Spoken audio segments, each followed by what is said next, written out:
on this. Obviously, thank you very, very much for coming to our show. For most of you, it's a return visit. We're so happy to have you. I know I'm speaking for Steve. And I think for all of you too, it's always been such an upbeat show with the energy level always so high at this show. That's what pleases me. And you have people coming regularly from the East Coast or the Nielsen's from Kentucky and Rolando from my old home state, New York. And it's just a pleasure. It's a nice warm feeling.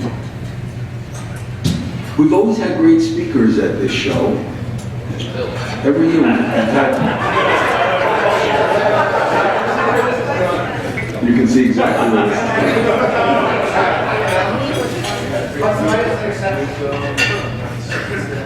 What'd you do? What'd you do? Hit stuff. What we had for Can you hear me?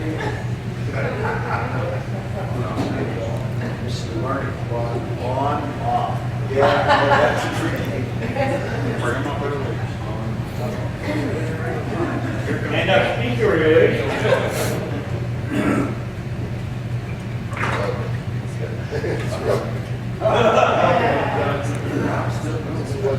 I don't think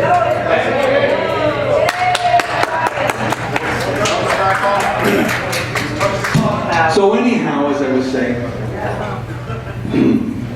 great speakers every year. Rick Newcomb and Steve Fallon, Mark Ryan. And this year, no, we have somebody whose parents are from San Francisco, and he turns out to be a Dodgers fan. Really? How did that happen? Well, that fact notwithstanding, Brian Levine has held a job at just about every single level in the pipe and tobacco business, because that means he can't hold a job.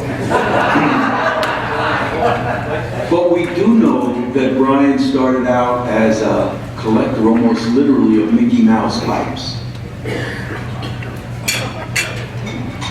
But now he's widely known for, I think it's a interview show he does on, not the radio, what is it called, Brian? The internet is this new thing. Okay, well, I'm slowly getting exposed to it. And it's popular enough so that even I've heard about it. But for me, the Brian Levine moment that I think of the most is when I was asked to give a little presentation at the Chicago show. And obviously it was something I didn't know anything about, because I don't know anything about anything. And I asked Brian if he would help me, and he was kind enough to come in, and we got through it. So I'm really pleased and personally happy to offer you tonight Brian Levine as our guest speaker. Brian, please.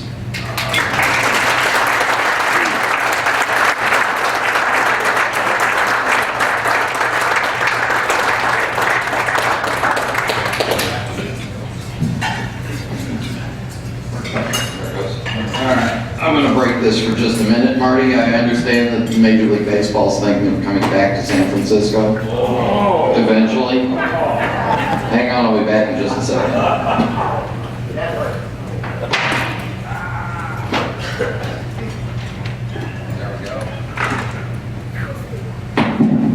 Okay, I found a moving target's harder to hit.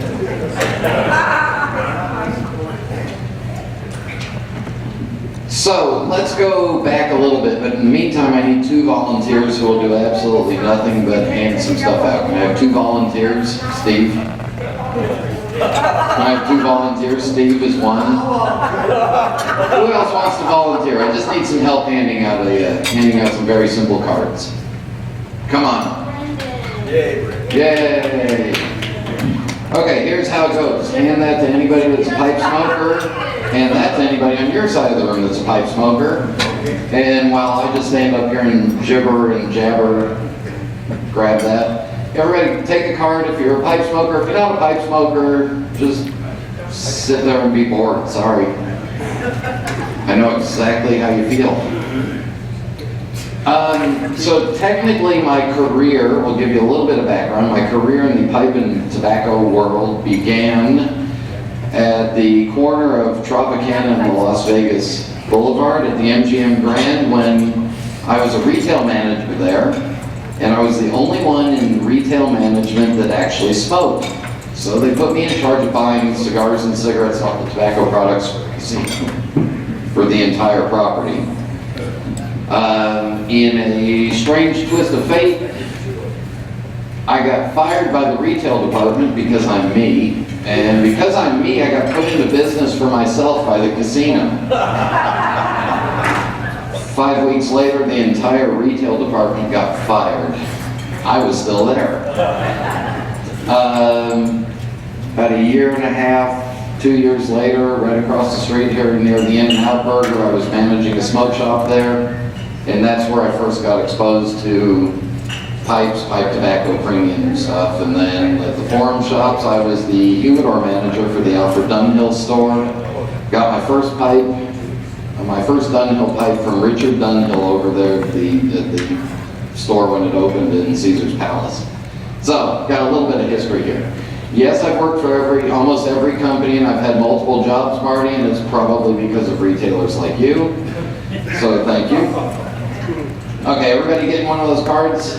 Did we get plenty of cards passed out? Everybody should have a pen. Everybody got a card that wants one? Should be.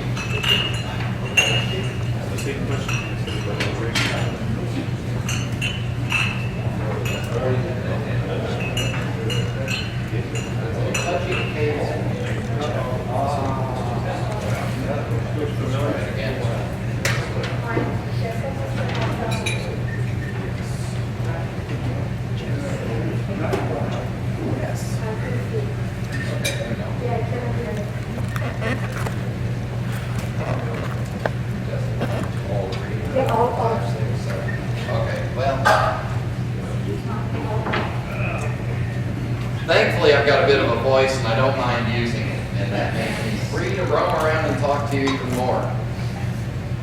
It's just shorting out. It's not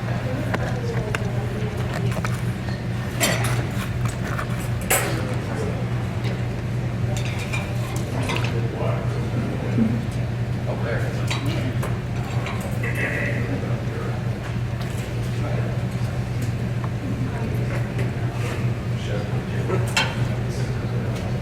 Did I mention the Palace Station used to be my local hangout when I lived here? A lot of it's very much the same as it was 15, 16, 17 years ago. Let's see how long it lasts. Okay, are we back? There we are. Yep, okay, good. Can everybody hear me? Is it better with this or just better with me? With this? Okay, good. All right, then we'll keep it up there. The cards that you have in front of you. For those of you that listen to the Pipes Magazine radio show, which is available through pipesmagazine.com, it's an online, 1 hour long weekly show that focuses on pipes and pipe tobacco and people in the hobby and people in the business side of it. A couple of you in the room have been on the show as guests, and a couple of you haven't yet. At the end of each show, or at the end of each guest interview, I ask what I call the Fast Five Final Questions. And what you have in front of you is the Fast Five Final Questions. There's no right answer, no wrong answer, just whatever comes to your mind, and I rattle them off to the guest. And it is purely my way of ripping off James Lipton in the Actors Studio, and he rips off a guy from France with this. But what's interesting about it, and I'm going to get to this eventually, is I use the phrase, I am the leading expert on my own opinion several times during the shows, because as long as my wife's not near me, I am the leading expert on my own opinion. It's the truth. So what I'd like for you to do now, if you haven't already, question number one is, what is your favorite pipe? That's all you're going to get from me, so write down what is your favorite pipe. The answer to that question, there's no right answer, no wrong answer, just whatever comes to your mind. it's interesting to read the responses. Now, what I also glance back on a lot is, what is my own favorite pipe? Well, I'll tell you, because I've never talked about this on the radio show. If the house was burning down and I had a chance to save one pipe, which one would it be? It goes back to my Disney collection. It's a sandblasted black briar little pipe made in the Parker factory during the time that Dunhill owned the Parker factory, and it has the silhouette of Mickey Mouse inlaid with 3 white dots in the stem, and it's drilled exactly the same way they did Dunhills back then. That's the one pipe. All right, question number 2. Highly preferential, what is your favorite tobacco? I'm not going to tell you mine, so we'll just move right on. So once you've got that written down, what is your favorite tobacco? Question number 3. What is your favorite drink? And this one brings up an interesting discussion sometimes amongst the guests on the show. What do you mean, favorite drink? What is your favorite drink? There's the question. So as you start to see it, it's what's your favorite? What is important to you, not what is the best. That's where it gets fun. And to me, sometimes my favorite drink is a good cup of coffee, waking up in the morning with my pipe. Does it have to do with the pipe? No. Does it have to do with the coffee? No. It's the combination of both. The next question on there, question number 4. When it's time to relax, do you prefer a book, a movie, or music? When it's time to relax, do you prefer a book, a movie, or music? In this room right now, raise your hand if you graduated from high school. Okay, keep your hand up if you got a 4-year degree. Keep your hand up if you got a graduate degree. Do we have any MDs, PhDs, EDDs? There's Dr. Bob. Is that the clean hand or the dirty hand?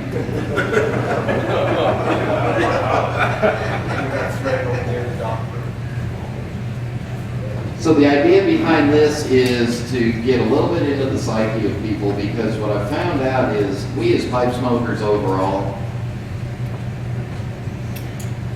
we tend to skew a lot smarter, a lot more inquisitive, a lot better spoken, except for me.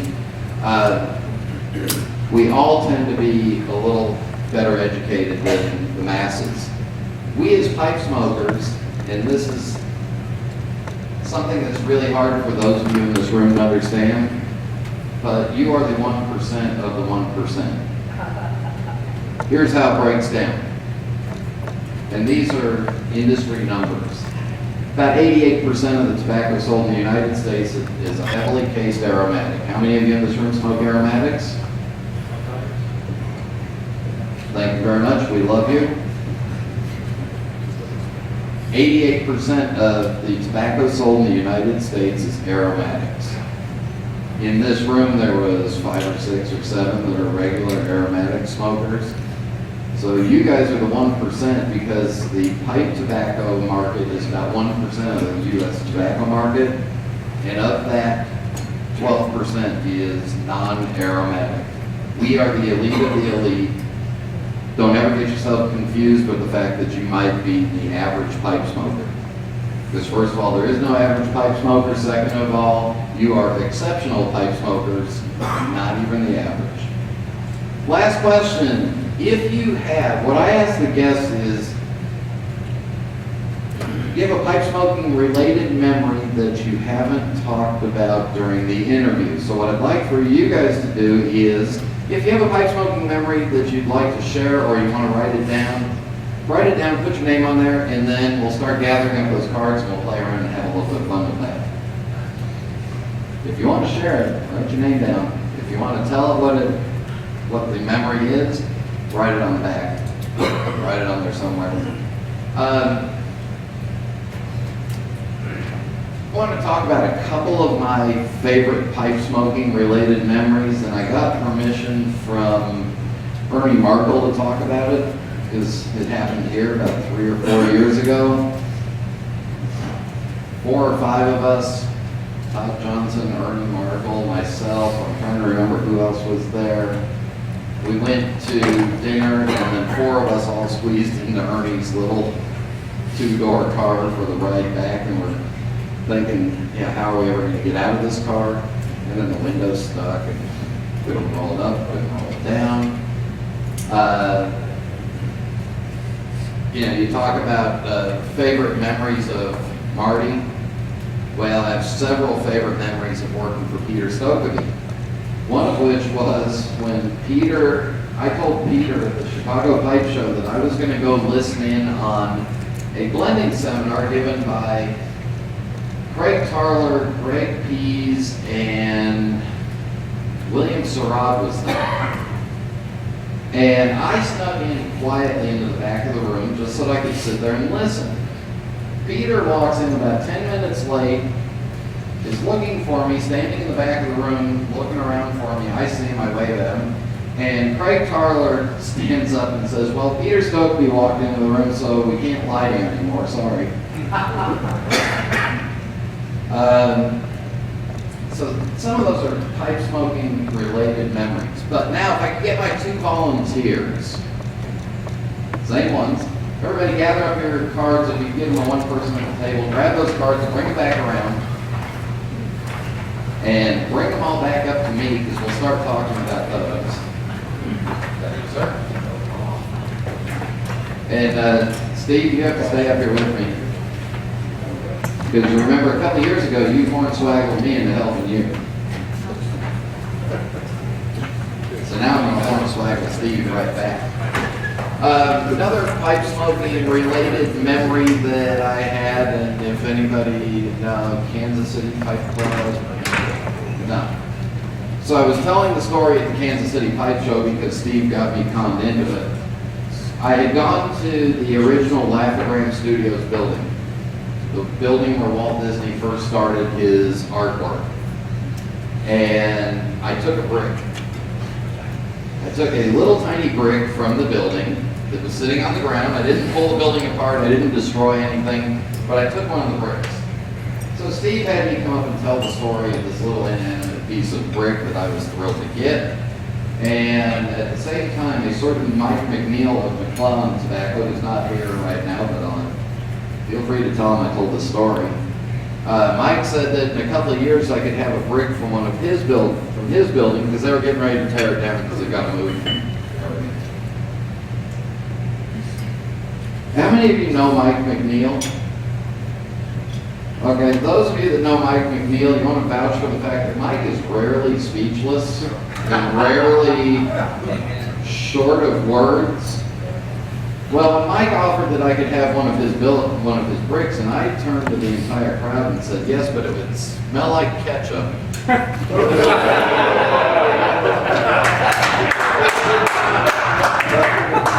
Mike was a little quiet and sat back down. Other pipe smoking related memories. One of my favorite memories happens to include that same Mickey Mouse Disney World pipe that I talked about, because I have a picture of me from about 6 or 7 years ago smoking that pipe on Main Street, not in a designated smoking area, but I wanted a picture of me smoking that pipe on Main Street. So I took the pipe and I lit it up right there in the middle of Main Street, right at Christmas time, and said, screw it, if I get in trouble, I get in trouble. And sure enough, here comes a security guard running over. Sorry, sir, you cannot smoke that here. I said, well, I bought it here. He said, no, we don't sell that. I said, okay, then let's see. It's Walt Disney World on the back. I had to educate him on where the tobacco shop used to be, and yes, you did sell it here. So thank you very much, Mr. Security Guard. Steve, are you studying them? I am. All right, well, here, take the ones that are all filled out. And do me a favor. And what we're going to do is we're going to have some random fun. Shuffle them up, Turn them upside down. You got them all memorized? Was it the Queen of Hearts? No, it's yours, it's the joke. Yeah. With friends like these, means. Okay, you got them all shuffled? All right, good. We're going to go over here. Favorite pipe? I forgot to write it. I forgot to mention. Write it clearly. Freehand. Your glasses. Oh, that would help.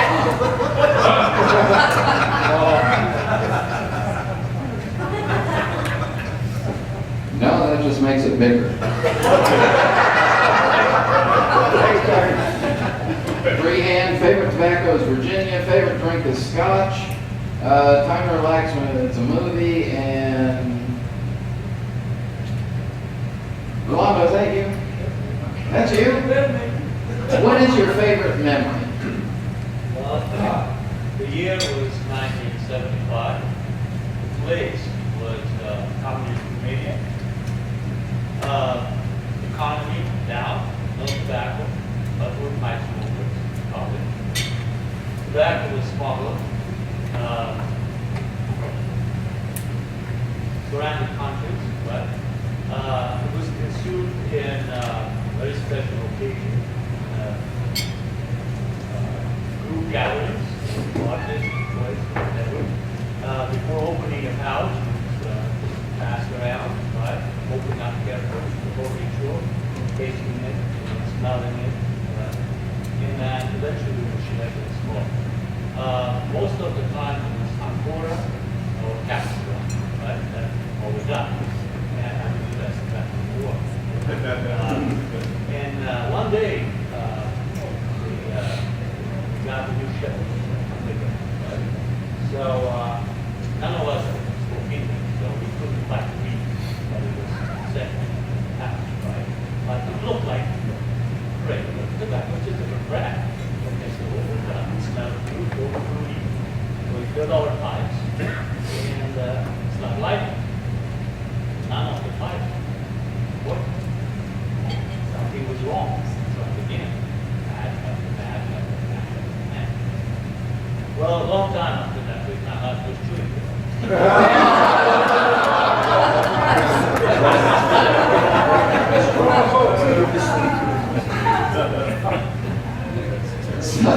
So that's a perfect example of it was a terrible, wonderful memory. Terrible, wonderful. Yeah. Okay, Steve, stop stacking the deck. Oh, there you go. Throw it at me. Go right ahead. All right, favorite pipe, apple, billiard. Big glasses. Apple, billiard, yes. Handmade by Yes Conowitz. Is that correct? Oh, this is, look at that. I picked Rolando and then Rick Newton. English Plains 965, Rick likes coffee, and Rick likes all three, especially books that he's not. Rick, you want to come up here and share your favorite memory? While Rick's coming up here, I'll share one favorite memory that I've got from doing the radio show. And it was when a guy that was stationed in Afghanistan came back, and I met him at the I can't remember which pipe show, St. Louis, and he came up and thanked me because he would download the radio shows while he was out stationed in Afghanistan, and the 3 or 4 guys that he knew that smoked a pipe, it was their 1 hour out of the time when they got to just forget about everything and they huddle around a little tiny iPod.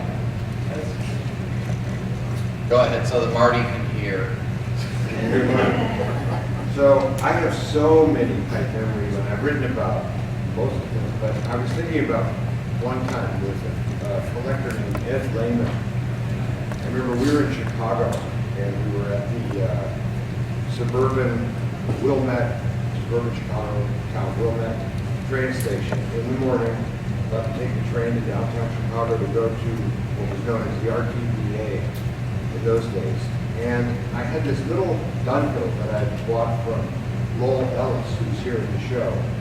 And it was 1948. It was red. I can't remember if it was red sandblast or red smooth, but it had a gold band. And those of you who know Ed Lehman know loved red pipes with gold bands. And Ed kept saying, I gotta have it. I gotta have it, Rick. I gotta have it. And I kept saying, oh, come on, Ed, just enjoy it. Let's find some pipe for you. And so this went on. He picked up 2 or 3 really great Dunhills that we like to collect when we were at the show. And we had a very funny experience after the show. We got in this taxi cab where the driver was just filthy. His hair was, it looked like flies were coming out of it, and the cab smelled. And we drive about a block, and all of a sudden he pulls over to the side and starts sniffing the air and said, "There's no smoking in this cab." We're like, we're not smoking, but obviously after having been at RTD all day, that happened. Okay. So Ed, in the train on the way home, says, I gotta have it, I gotta have it. When I got back to Los Angeles, he's in Chicago, he would call me 2 or 3 times a day. Rick, I got it. So finally I said, all right, Ed, I'll send it. So I sent it to him. He sent me something else, we traded. And then I remember about a week or 2 later, I was talking to Ed. I was kind of feeling good, I had done him this favor. And I was sort of hoping, he'd say, oh, Rick, I just can't thank you enough. So I said, hey, so Ed, how about that pipe? He said, what pipe? I said, well, the one that you gotta have. Oh yeah, that one. No, it was too short for me. I traded that. In pipe collecting, what we think is just so important. A week or 2 later, it's not all that important. So that's one of my favorites.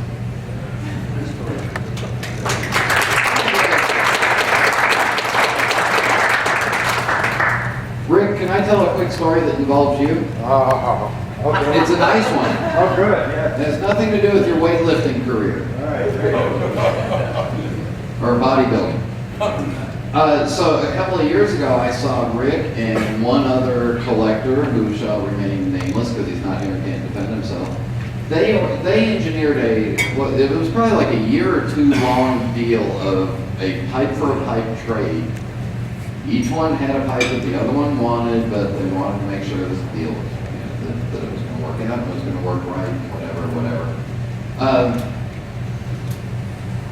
It was one of the most, anyway, the pipe that Rick ended up trading to the other collector was one of the most delicate, beautiful, simple Bowden-Ord pipes I'd ever seen. And I got to hold the pipe. And it was one of those moments where they were talking about how each pipe that they were trading back and forth meant something to each other. And I actually got to hold that pipe, and for about 2 or 3 minutes, that little pipe was just kind of talking to me.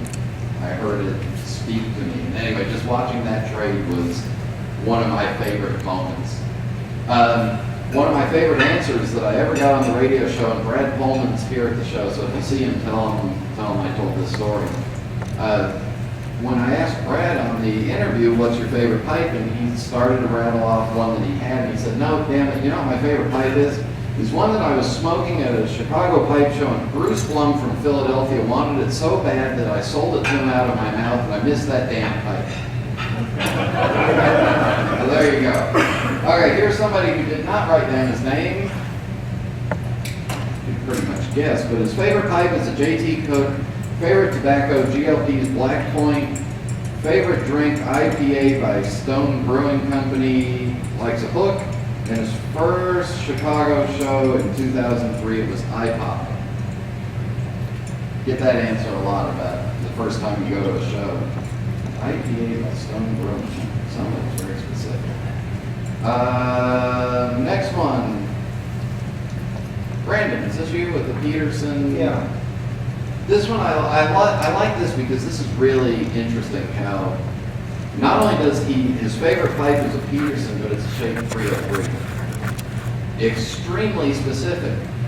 Elfin Journey. No longer me.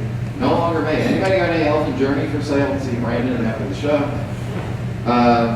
Favorite drink, Jim Beam. Prefers movies. You want to share your Well, it's probably a pretty common story. It's of my grandfather. His name was Frank Gambucci. He owned a hardware store, small neighborhood hardware store. He was there for 70 years, almost every day. But as a little boy, I would watch him fill up his Zippo lighter, usually overfill it. Oh, yeah. He would pat the pipe, spark the lighter, and that thing would just be all inflamed. He would just go about his business of lighting that pipe and then close it and put it in his pocket. And just remember seeing that Zippo just. Let's see, what do you got? Let's do, okay, favorite pipe, Tawny pipes. That must be, that must be the young tennis pro. Well, it is mine, I only have my own one, always. And It that's, should not be misunderstood. no, but what's also interesting about that, because I think this is you, because you like yellow capstan, books, music. I do have a little bit of it, I did put things at the bottom. I could come up and explain a little bit of a splitting story about my pipes. We'll save that, because I got a favorite memory of you that I want to tell everybody. Okay.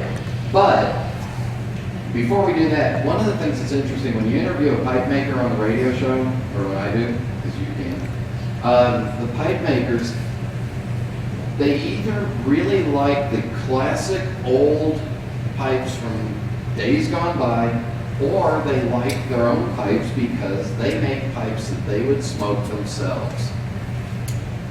It's either or. It's either the classics or their own pipes.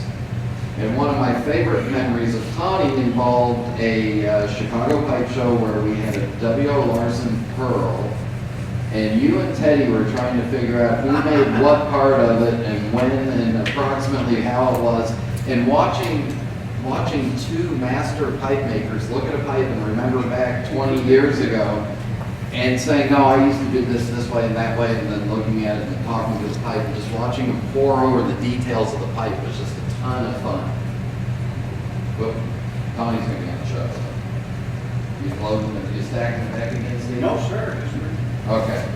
All right, we're gonna go a little quicker here. Let's see, mine, Condor Pipe Works. Did I do that right? You did. Okay, good. McBaron, Bolton, Kentucky, thank you. Scotch bourbon, whatever is in front of me. I'm liking you more and more. None, conversation with friends or strangers. I'm liking you even more.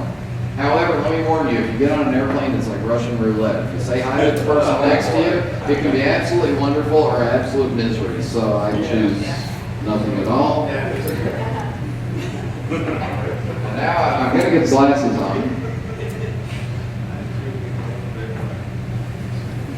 Working in the shop with Jonathan. Jonathan, where are you?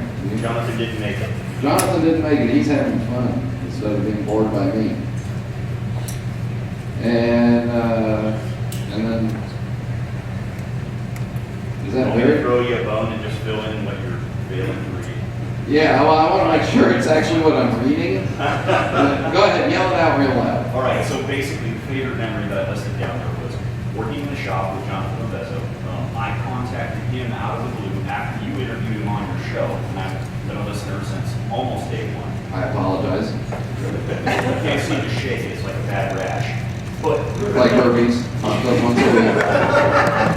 I heard the interview, and I ended up, was going to be traveling to the East Coast for work, and I was going to be right near him.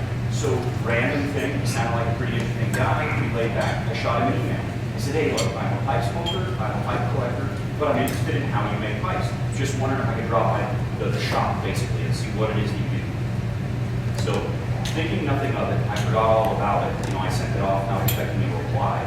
Within 2 hours, he called me on my cell phone and said, hey, when are you coming in? So it sort of threw me a little bit. And so I talked to him for probably 40 minutes, BSing about pipes, basically. And he invited me to come on out. So I got out there, and we were having a hard time linking up. His schedule, my schedule, I was in classes and doing stuff. And finally, he's like, hey, I've got a free evening if you could swing out. So I zipped on down to where the shop was at. Now the shop, at the time, I won't tell you what I called it. It was very small, very humble. And he tried to kind of manage expectations by explaining this to me before I got there. But what he failed to mention was that it was at the time a very, very small shed, virtually, that he had converted to his shop. You could barely stand two guys in there without touching inappropriately, if you could understand the size. And he lives in a rural neighborhood. It's very nice, but extremely dark. It sets up on a hill behind his house. It was rainy and nasty weather out. We went up there, I met him. We ended up hanging out. I met him around 8. I left his shop around 4:30 in the morning. I had to be back in class at 7:30, and I was an hour away from class. We had been up all night drinking bourbon, and he had taken me through the entire process from beginning to end of making a pipe, how he does it, what he does. Let me jump on the lathe, do all kinds of stuff on this pipe that actually turned out. I didn't screw it up too bad. And I had never run a lathe before. I had never done any of this before. We got all done with it. He gave me the pipe and wouldn't even let me pay for it. He had spent all of this time and stopped his production of what he was doing and everything else just to show me and hang out and talk. Blew me away. Absolutely blew me away. So it kind of, it sort of personifies what I found in the pipe community. That we're a very, and I say weird affectionately, but a very weird, eclectic group of people who, but for this hobby, probably would never cross paths socially or associate socially. And yet we can sit down with such completely different backgrounds and everybody's extremely open and friendly and giving and of their time. So it really kind of, well, it got me started down the road making my own pipes. And now for the last year, he's been like my on-call support. He's a night owl. He doesn't sleep like he should. So 11:30 at night, mountain time, I'm texting him, hey, are you up? I got a question. Because I'm in the middle of screwing something up. And he'll jump up on Skype or FaceTime or whatever. Be like, okay, show me what you're doing, and I'll tell you what you're doing wrong. You know. And so it was a phenomenal event. And I still have the pipe. I brought it with me. I take it with me every time I go anywhere. Excellent. My wife thinks that I know people in every part of the world, which thanks to this wonderful community that I get to work in is true, I do. So we're in Washington, D.C. for spring break, and there's a parade going on, and I go on Facebook, and I notice that my friend Frank Atwood, who makes a living performing one-man shows as Thomas Edison, is marching in a parade down the National Mall. So I said, well, let's go over and watch this parade. And as he's walking by, I yell out, hey, Frank. And he looks over and sees me there, and he leaves the parade. Comes to say hi and then says, come on, meet around the corner. And anyway, it's just, it's a wonderful community of people. Did you stack the deck again? Yes, sir. Okay, good. You're such a beautiful man of white. Thank you. Let's see, Jay Allen of Faux Calabash, Crown Achievement, Death's Door Gin, and audiobooks. And that's Fred Berger. Fred, do you have a story you want to yell real loud or come up here and I live in San Diego, which is right on the edge of our San Diego, La Jolla. And what I've done for decades is always take off from work my birthday and spend a day walking around the town of La Jolla and end going in the afternoon to what's called La Jolla Cove overlooking the ocean. And they have an area where you can sit and meditate and smoke my pipe and look out at the ocean. It's a really nice way to spend part of my birthday. I did that every year for over 30 years. And about 5 years ago, I was doing it, and a policeman comes up and says, you no longer can smoke here, sir. And so that tradition ended. And so all beaches now and parks in San Diego are cannot smoke. Isn't that wonderful? We were just talking about Belmont, California, where they want to ban smoking off of your own personal property. I get asked all the time, how is the tobacco business doing? The tobacco business is doing fine, considering We are constantly under assault from taxes. We're under assault from the availability of places to smoke. Some of you know that last year I had a little Sunday night get together at the foot of the Eiffel Tower. But because of the bullshit that Harris pulled with the New Orleans pipe show and canceling their venue 2 weeks before because they weren't going to allow smoking and booted everybody out, I said, screw it, we're not going back there. We're not going back to a place that won't let us smoke in one area. And it's, you know, unfortunately it's a consequence, but at the same time, I also remind my kids and anybody, especially us pipe smokers, Fred's moments of his birthday celebrations are over, and we've got to enjoy the moments that we have now and the time and the places that we can smoke. Let's do one more. What do you got there? Well, let's do this one real quick because it's got some interesting stuff on it and nobody's name. Walt Canoy Sway's Billiard is the favorite pipe. Bohemian Scandal is the favorite tobacco. Good luck finding that anymore. Unless you can find it from Steve's website. Favorite drink is Green Spot Irish Whiskey and a book. There you go, we're right off the top. Sheraton, shape 73. Dunhill Elizabethan mixture, coffee, music, and smoking while camping, watching my kids play. That's a chance, and it's funny, we were just talking about that. Yeah. So, I've got a few, and it's really hard to narrow down. In this room, I like the stuff to talk about, but 2 years ago, I camped a lot with my kids, and we had gone to Lassen Volcanic National Park, and we were out there for a week, and, you know, I smoked a lot. And, you know, much to my wife's chagrin, but that's fine. And they were just running around, and I'm smoking my pipe. They're having a good time, and one of my boys comes over to me, and he's like, "Dad, that smells really good." And I said, "Yeah, it tastes really good too. You're 16, I'll teach you how." But, you know, my kids are my world. Paul knows this. He's met all of my kids. I kind of went to his house a couple of weeks ago, Paul and Margaret. And, he's involved in one of them because about a year ago he gave my daughter, who's 10 now, a pipe. And she absolutely, she's like, "Dad, when can I smoke it? When can I smoke it?" And I said, "You're 16. I'm not going to make her wait till she's 18. I said, "When you're 16, I'll teach you how to smoke a pipe."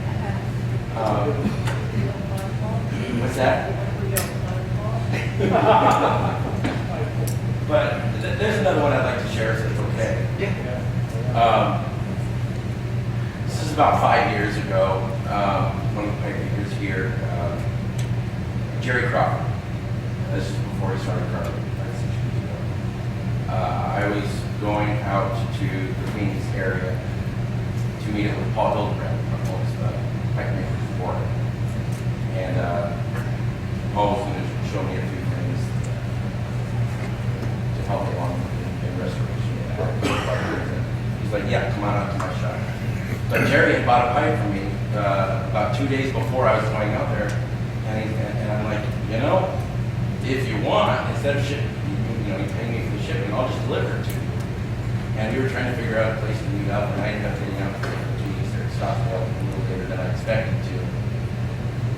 And I said, "You know, it's about 8:30 at night." I said, "Is there a Starbucks or somewhere around here that we can get coffee?" And sure enough, in Phoenix area, it's like, holy crap, they all close at like 8 o'clock. And it's like, where the hell are you going to go? And it's like, "Well, there's a McDonald's open." I'm like, "I don't want to smoke a pipe outside of McDonald's."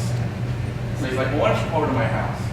And that kind of blew me away. It's just like, here's another pipe smoker who doesn't know me from anybody other than the fact that he bought a pipe from me on the internet. And he invites me to his house, and we go over there, and he's showing me his pipe collection. He hadn't started carving at that point. And he's picking my brain, and I'm talking to him, and we're just sitting there having a chat. Meanwhile, Paul Hildebrand, who had invited me over to his shop, he's waiting for me to come to his house. It's already 8:30 at night, and I called Paul up, and I said, "Hey, you know, I know you invited me to stay at your house, and then we're going to work around in your workshop all day tomorrow. But, Jerry's invited me over to his house, and, can I come over a little later? He's like, I don't care, show up at midnight, whatever, right? So I hung out with Jerry for a couple of hours, and we just had a really great time. And I took a call from Grant's house, and a beautiful house there in Scottsdale, and just the most warm. These are people I've never met before, never talked to in person, and both of them are inviting me to their homes, and they don't know me from anybody. And just that kind of camaraderie, Paul and Margaret have been wonderful, gracious hosts. I go to their home every couple of months, and they're just great people. And that is the beautiful thing about this community, this group of people, is, I'm just some jackass who sells pipes on the internet. And yet, And you're scary looking. well, and if they saw me first, they'd never have me into their homes. And yet they do. And that's the beautiful thing about all of them, that it really is a great community that I'm honored to be a part of. I love you all.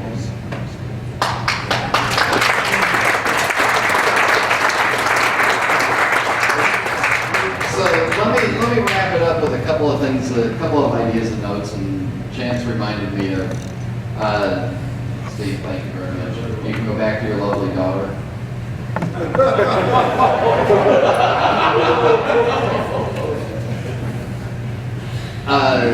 The Raleigh Pipe Show, it must have been 13 years ago. My son was 10 years old. I was going to take him on he's going to go on a work trip with Dad, right? So we're going to the Raleigh Pipe Show. So I take him along with me. Friday night we go to the full Friday night gathering, and then we're going to take some customers out to dinner. And I told him, I said, look, we're going out for dinner. Please, just be good. Just sit there quietly, and if there's nothing that you like afterwards, we'll swing through McDonald's. It was the guys from Knoxville Cigar, and the old timers will remember Mark Chambers and Keith Toney, who's still with Cornell and Deal, thankfully. So I take them out for dinner, and Mark and Keith start showing my son, we go to PF Chang's, not exactly the cheapest place, but thank God there's an expense account. Mark and Keith start showing my son how you can fold sugar packets in half and use chopsticks as field goals and flick sugar packets. You make field goals with it. My son was better behaved than the customers were, retailers. Then the next day, I bought raffle tickets like I do for all the shows, and my son's running up there every time there's an hourly drawing with our tickets, waiting. We don't win anything, and then he gets, one of the guys at the club sees him keep coming up there, knows who he is, gives him a tin of tobacco. And for the life of me, I think it was like Corbin Dance Red No. 3 or something, or whatever the hell it was. But that was his tin of tobacco. So here's my 10-year-old son at the State Fairgrounds in North Carolina getting a tin of tobacco as a gift. I said, great, I'll hold on to it for you until you're 18 and you can legally have it. I suck as a salesman. My kids are 23 and 18 and neither one of them have ever smoked anything and they don't drink at all. So I suck as a salesman because I can't get my own kids to smoke. But at the same time, I've got a very safe collection of booze.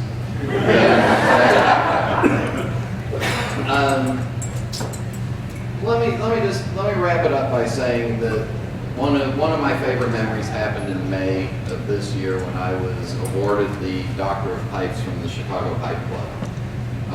As I said in my speech, that I was glad that there's 36 doctors that had been awarded at that point, 20, and as Frank Burla eloquently said, 7 of them are dead, 29 are still alive. But there were several people in my life that helped me get to that point, and one of them we all know is Peter Stokeby.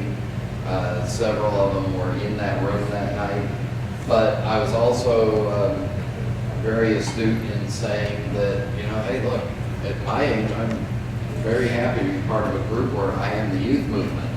Because the nearest one in age to me now is 59. Mike McNeil. Yeah. Everybody else is, 10 years post-mortem. But in my full-time job doing sales and marketing for Sutliff and McBaron, yes, it's really fun to get up every morning on most mornings and know that I get to play with pipes and I get to play with pipe tobaccos and I get to play with wonderful people. I get to tease wonderful, well, I get to tease Marty, but I get to play with wonderful people. The Pipes Magazine radio show really started because Kevin Godby approached me because two people had recommended. He had the idea of doing an online radio show for pipes and pipe tobaccos. And he approached me because two people had recommended him because I couldn't think of anybody else, which either means it's a really shallow pool to choose from or I'm really good. I think it's the shallow pool.